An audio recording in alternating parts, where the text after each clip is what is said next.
Hi everybody, it's Jackie Schomburg-Minen. We are all busy people. I know this. I'm trying to stop telling people how busy I am and you might relate. Sometimes it's really hard to sit down and make art. But I know that for me it's a fact. If I do not create something, I'm not my best self in any way, shape, or form. I grid journal when I don't have time for anything else, or I make a small little tiny piece of art because it's doable in a really short amount of time. I actually have a grid journal guide that's free if you'd like it. You can go to jackieschaumburg.com. I'll put a link here. So up in the upper corner, you'll see a link soon. And I will also put a link in the description where you can go to my website and get it. So again, jackieschaumburg.com/grid, G-R-I-D, and you'll get the free Grid Journaling Made Easy guide. And you can also keep watching and see how I make this grid today. All right, here is my favorite 8x8 grid journal sketchbook. This entire thing is made up of grid pages at this point, and I'm almost done with it. So I will give you guys a flip through at a later date once it's actually full. Starting off with Celadon, no great mystery here. It is one of my favorite colors, and as a rainbow loving woman, I accept this as my neutral and add rainbows from here. So I'm using a color shaper. If anyone has not heard me say color shaper before, I will link to it in the description below. It's just a really fun tool that's really easy to clean. This is a tiny little, I don't even know what it's called, just a detail paintbrush, I guess. And Pyrrole Red, which instantly, the color palette feels very serious right now. I think it just feels that way to me because I'm not using my fluorescent red with the Celadon. So this red feels very grown up and I don't know, brooding. The red's a little bit brighter in person than it is here on the video, but still feels a little too serious for me. So I added some scribbles with pencil just to shake things up, give it a different element. Thin lines, scribbles. My favorite thing about a grid journal is you get to try out, like here I have 9 boxes on each page. So instantly I get to try out 18 different ways to apply whatever I'm doing. 18 different pencil scribbles.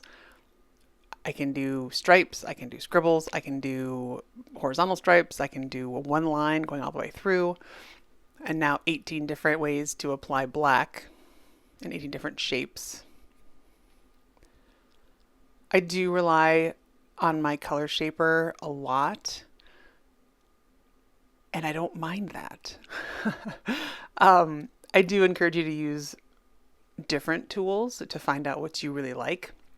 Because I was pressed for time, I shouldn't even say that. I shouldn't say that as an excuse. I really just like using my color shaper. So it is easier to clean than brushes, but I do use some brushes, so it's kind of just as easy to clean one brush as it is to clean like 4. So I really shouldn't use my color shaper as a time excuse in this particular instance, although it does really help with cleanup.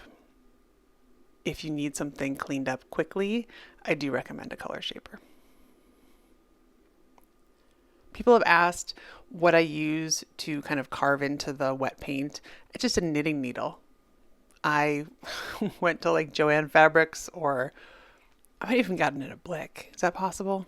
I'm not sure. But it's just a knitting needle. I don't remember who I learned that from, but some artist somewhere used it as her carving tool of choice. I also use the back of paintbrushes. I have these little, my kids have these black pages that you kind of scratch into them with a little wood stick and it reveals rainbow colors underneath. I don't know what those are called, but I love those little wooden sticks. So as they lose them all around the house, I just collect them and add them to my art supplies. and they never seem to miss them. So it's a win-win, really. One less thing for them to keep track of and one more art tool for me. I'm using a post-it note here, just dipping the edge into the green gold. I wanted to make these a little more exciting and a little less serious. So I think this punch of this acid green color helps that some. It's definitely a little more punk rock than it was a minute ago.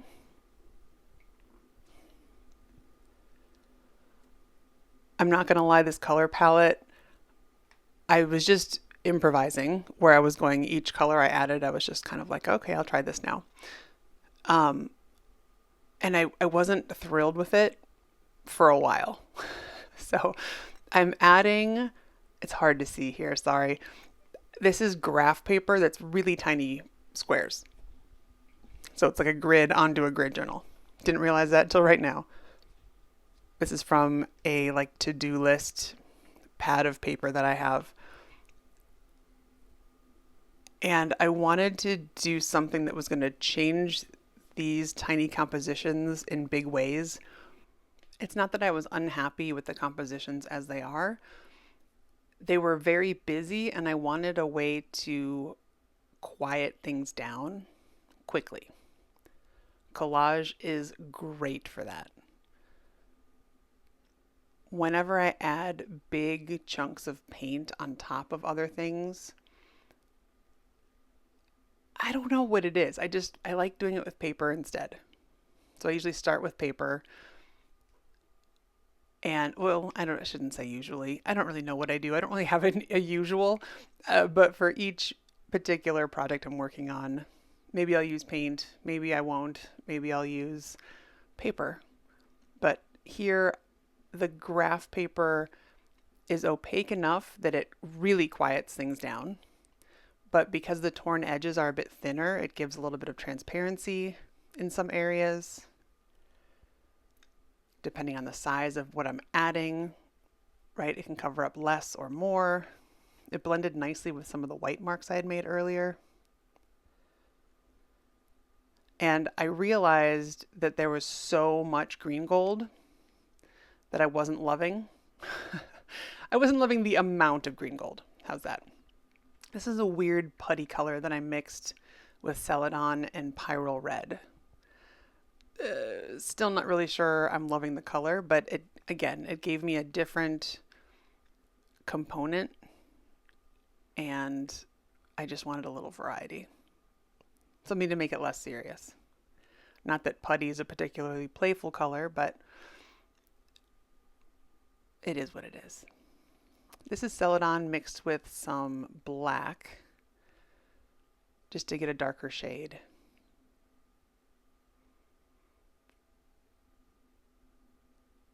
I think black and teal, or the phthalo turquoise. And again, this is just another way to quiet things down. Covering up a bit of the detail, changing the composition shape a bit, and really just creating more layers. If every layer you add, you're covering up something, it's nice to have some areas poke through and some areas that it's kind of hard to tell what layer went on next. It's one of the things I enjoy doing anyway. This is a much darker color. I decided I would apply it via a different piece of paper. The trick here is that when you put paint on paper, it dries quickly if it's acrylic. So you have to put it on thick enough that it makes a mark, but not too thick that it leaves a ton of paint.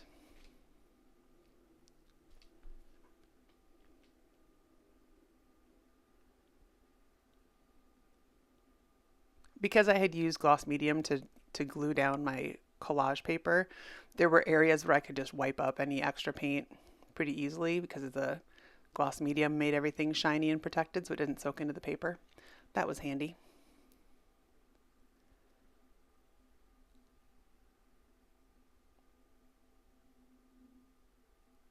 This is this crazy Posca Mopper marker. It's a paint marker. It just gives you a giant pool of paint.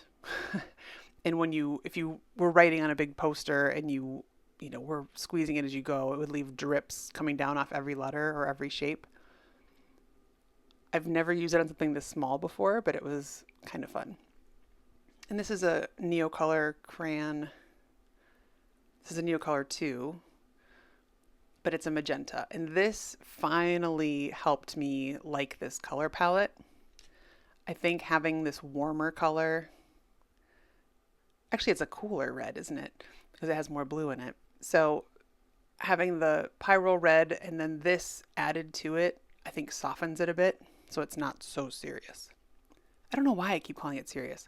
I was clearly bothered that it wasn't fun enough. And I don't use magenta a ton, but I like what it did here.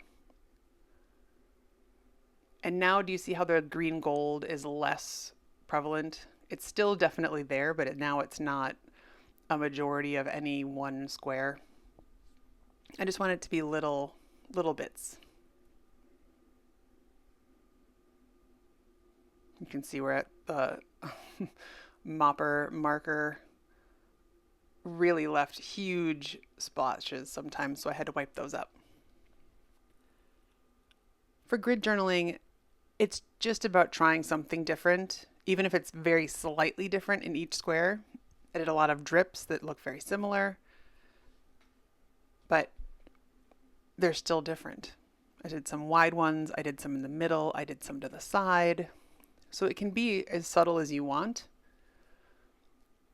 but you still get, at the end of this, I have 18 different little tiny paintings, and here they are.